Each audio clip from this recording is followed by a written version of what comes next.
Welcome back, everyone, to Asheville Vedic Astrology's YouTube channel, youtube.com/Ryan's Vedic Astrology. We're continuing with a series that we've been slowly moving through, which is the planets for each ascendant. Up to now, we've made it from Aries through Leo, and today we're going to start with Virgo. And I have a very special guest with me today, and he will be here with us, I believe, through the rest of the series, or most of it, as far as we can tell. His name's Fernando Raul, and he is one of my apprenticeship students in the Asheville Vedic Astrology program. One of the apprenticeship students I'm most proud of. They're all doing wonderful work, but he's also doing a lot of work with Spanish-speaking astrology videos. And his website, FernandoRaulastrology.com, is also in Spanish. So it's my pleasure to introduce you to Fernando so that we can learn this together, and also so that you can maybe look up his website or look up his videos. And we will put the link to his website, his email, and his YouTube at the bottom of this so that you can follow up with him. So welcome, Fernando. It's great to have you here. Thank you for inviting me, Ryan. It's really an honor to be here. So let's roll. Excellent, excellent. So today we're going to be looking at Virgo, and we're going to first start, as we have in the past, with the Ascendant Lord of Virgo. And the Ascendant Lord of Virgo is Mercury. Now, whenever we're trying to get a sense of what the Ascendant is all about, or what our Lagna is all about, we always want to consider who is the planet ruling it, and essentially what other house does that planet rule. And for the most part, we want to know where is that planet exalted and where is that planet debilitated, because that gives us insights into what is the role of that planet if it's going to work in its highest function, highest capacity. So we start with Mercury, and Mercury rules the first house, and Mercury rules the 10th house. Now, when we think about a planet ruling multiple houses, whatever other house the planet is ruling will show us what the individual is closest to. So for a Virgo ascendant ruling the 10th house, that gives us a few things. Number one, it can show a Virgo ascendant working through or having a lot of influence from authority figures, namely their father or father figures in their life, will have a profound impact on them, for good or for ill, depending on what the situation is. We'll also see that for Virgo ascendant, that there is a strong drive towards work, career, and status. Now, often we don't necessarily think about that for a Virgo ascendant because Virgo is the natural sixth sign of the zodiac. But the sixth sign, that even the sixth house, that is a house of work and Correct. A house of service. And the 10th is as well. So we can tie these things together. So Fernando, in your experience, when you think about a Virgo ascendant, and you consider this idea of Mercury ruling the first and the 10th, what kind of insights or thoughts do you have about that you could share with our audience? Well, first of all, this is one of only two Lagnas in the zodiac that has this combination of 1 and 10, the other one being Pisces.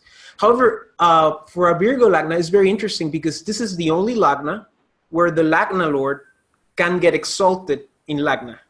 You see, because all other Lagnas, you can either have Swakshetra or you can have Mula Trikona, which would be the second and third best positions. But only in Virgo can you get the Lagna Lord exalted in Lagna, and at the same time, you're getting Digbala. And if you have that Mercury there stationary, it's going to be very powerful. So in a way, in theory, you're going to get a person who will use the energy of his mind to be very self-sufficient and to be, probably, this is going to be a very independent person in terms of doing things, of, reaching status in life. And, the first and the 10th house are probably the most important houses in the whole chart. So you have, a powerhouse here of a combination. And in a way, if Mercury is pretty well disposed in this Lagna, we're going to have a pretty good individual, especially if you have a Jagrat Avashta for Mercury, awaken, either, in Lagna or either in Gemini, where he's going to be, in Badra yoga, which would be like a Mahapurusha yoga, which would be like a yoga for greatness in a person, which is one of the classic yogas. So, this is a very important Lagna. for a type of person who's going to be self-sufficient, who's going to be independent. And at the same time, we're going to see that he gets debilitated in Pisces, Right. 7 steps away. So, I mean, this is the type of person who's going to be very analytical, very, intelligent maybe, but who's probably going to have difficulty with other people's and interpersonal relationships as a whole. Right, So, right. I don't know if you want to take it from there in terms of how that's going to be. Yes, I think that's a good one. So. I want to do it from, okay. Okay, so we were talking about Mercury being exalted in the seventh, or excuse me, exalted in the first, and then being debilitated in the seventh for a Virgo ascendant. And you may have noticed, if you've ever hung out with a Virgo ascendant, that they sometimes have difficulty with other people. They usually are very good at managing. They're good. They can be good managers because, as Fernando mentioned, they've got Mercury exalted in the first, and when you have a planet exalted in the first, particularly Mercury, it brings out that quality within the person to a greater extent. And as Fernando pointed out, Mercury has Digbala in the first house, which is the strength to use that planet well, essentially. But when you take Mercury and you put it in the seventh for Virgo ascendant, not only is it debilitated, but it has 0 Digbala, which is why you often find Virgo ascendants who tend to do better micromanaging other people.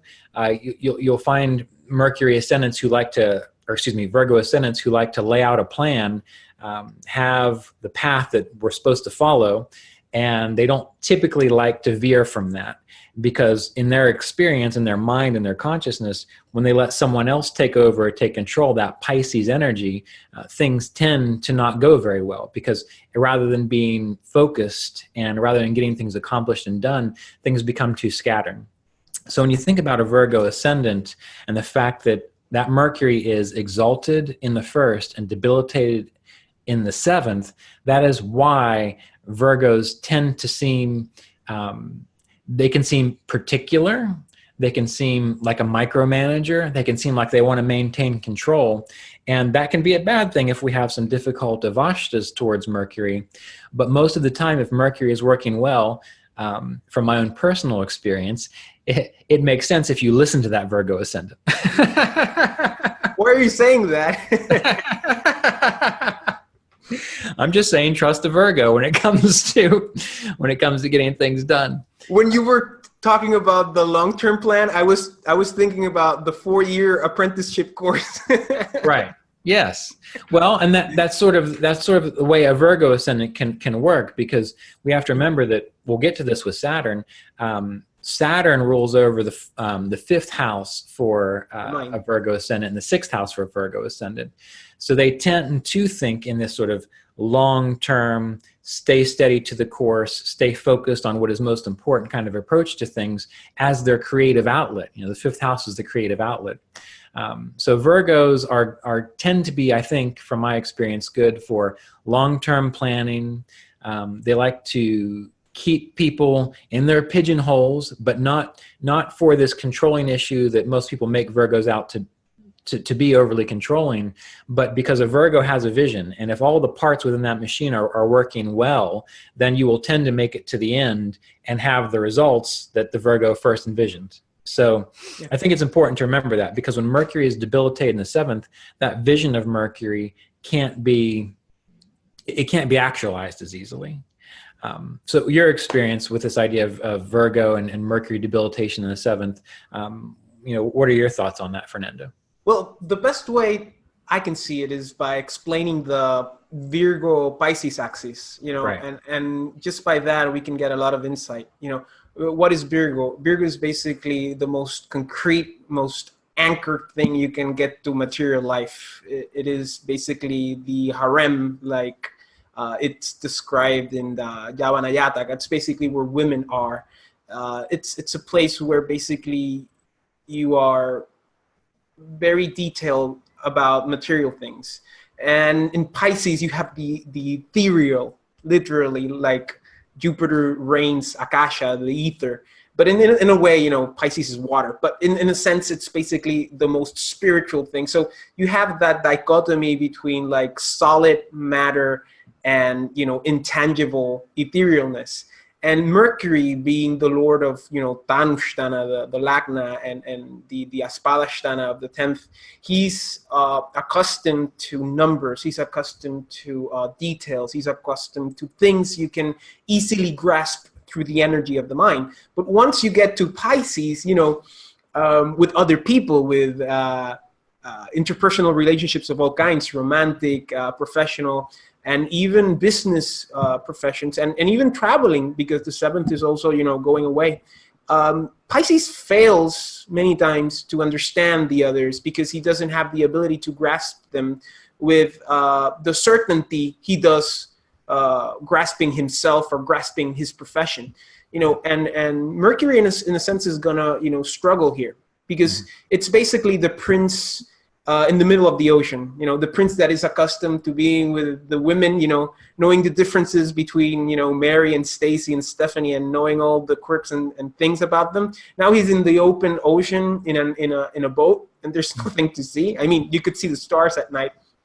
Or, right. In the temple of Pisces, far away from the party that the prince of the planetary cabinet is accustomed to. So he doesn't have the ability to grasp. It's the thing of having this hugeness, this vast amount of etherealness, where the mind can't really understand it. And that's why, Mercury fails here, because you can't explain God through numbers. You can't explain,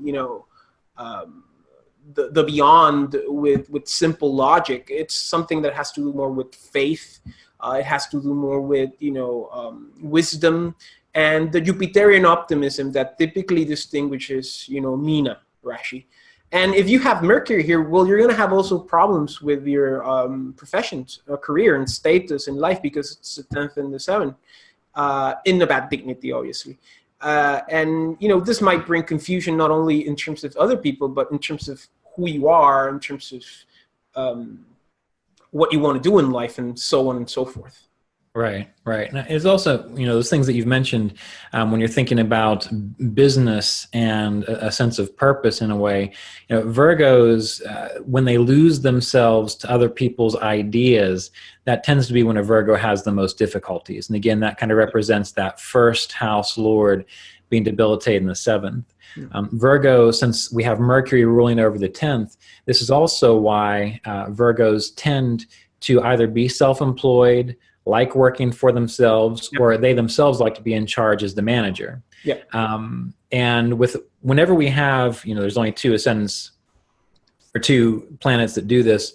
When we have a planet like Mercury with Virgo ruling the 1st and the 10th, that becomes even more important to see where does that Mercury go by house and by sign, because that will show you very clearly what is the direction of the Virgo's development. And that's because it's the 1st house lord and the 10th house lord going in another house which represents something. So just a very general statement, if we have the 2nd lord going into, Mercury going into the 2nd house, that can give a focus on maybe something like cooking or statesmanship or speaking, public speaking, and so on. If it goes into the 8th house, that can speak to things like dealing with legal matters or surgery or dealing with disaster relief, things of this nature. But it's even more indicative for a Virgo ascendant, because when that 1st lord goes into that house, it pulls the 10th with it. Yeah. And that's the status, and that's the career.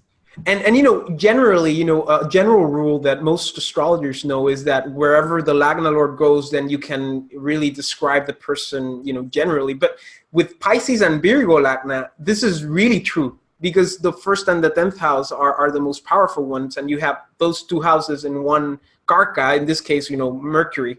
So I think we could conclude in terms of, generally speaking, wherever Mercury is for a Virgo Lagna, you kind of get a good idea about the person, right. About where he is, more so that you would from other Lagnas, specifically, except Pisces, which would be the same case. But for all other Lagnas, you don't get the powerful dispositorship that Mercury gets for Virgo, where you get the 1st and the 10th, which are probably the most important houses, as I've mentioned before. Right. Yeah. And, what you just mentioned there, looking at the particular house, well, just as a little aside, this is one of the reasons why, for example, when people are comparing, say, tropical and sidereal zodiac, in the sidereal, my ascendant would be Leo. Sorry, you do tropical astrology? What? Yeah. You didn't know? No, I didn't know. I'm So sorry. are you signing off now? No, yeah, I was gonna do my mantras. Yeah, I'm sorry. Yeah. But when you do sidereal with my chart, my ascendant becomes Leo, and people say, well, of course he's a Leo, and they give all these descriptions of Leo. But what they miss is, well, in tropical, my ascendant Lord goes into Leo. So this is one of the reasons why when you think about things like comparing zodiacs, it's not always cut and dry, because wherever a person's ascendant Lord goes, they're going to naturally have the qualities of that sign. Yep. And the thing with the zodiacs, I'm bilingual, so I see them as two different languages. And right. And you can either speak sidereal or you can speak tropical, but in a way, it's giving more or less the same message from different perspectives. Right. Right. So before we finish up with this idea of Mercury in Virgo, again, the reason we're doing these talks is so that people can get a deeper understanding of, when you have a Virgo ascendant, what does that mean? Not just based on sort of the pop culture idea of what Virgo is, but why is it Virgo? Because of how the planets are situated.